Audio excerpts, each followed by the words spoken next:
Hello everyone, a couple of you have asked for my opinion about David Bowie and his album Blackstar, the final album which was released approximately 10 years ago, back in January 2016 on David Bowie's 69th birthday, and extraordinarily 2 days before his death.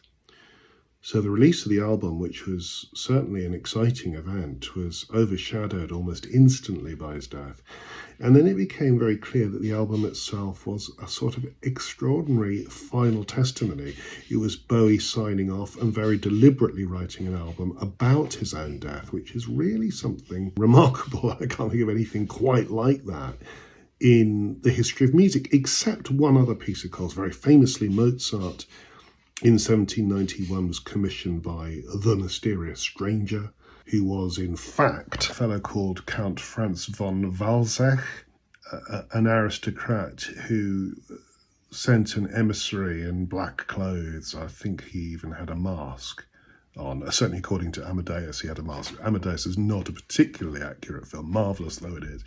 Anyway, this chap turned up, the mysterious stranger, and commissioned the Requiem. The Count was actually planning rather nefariously to pass the Requiem off as his own work.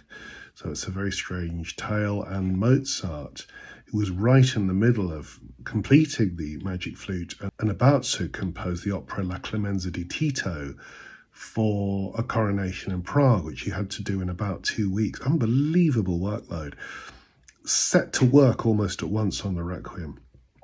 And famously, it was a piece that was in the process of being composed as he lay dying.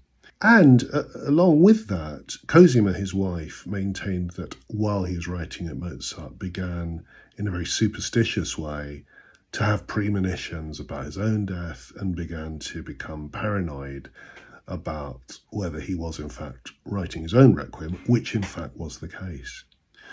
So there we have Mozart back in the 1790s, and then 10 years ago in 2016 we have Bowie in very different circumstances writing his own Requiem, knowing that he was going to die of cancer, and writing an album about his own death. And it is an extraordinary album. He collaborated with a jazz group led by the saxophonist Donny McCaslin.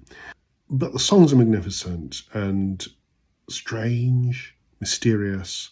It harks back in a marvellous way to Bowie's first hit, Space Oddity, which he'd written, I think, in 1969. So a marvellous sense of first and last works joining up in a complete cycle.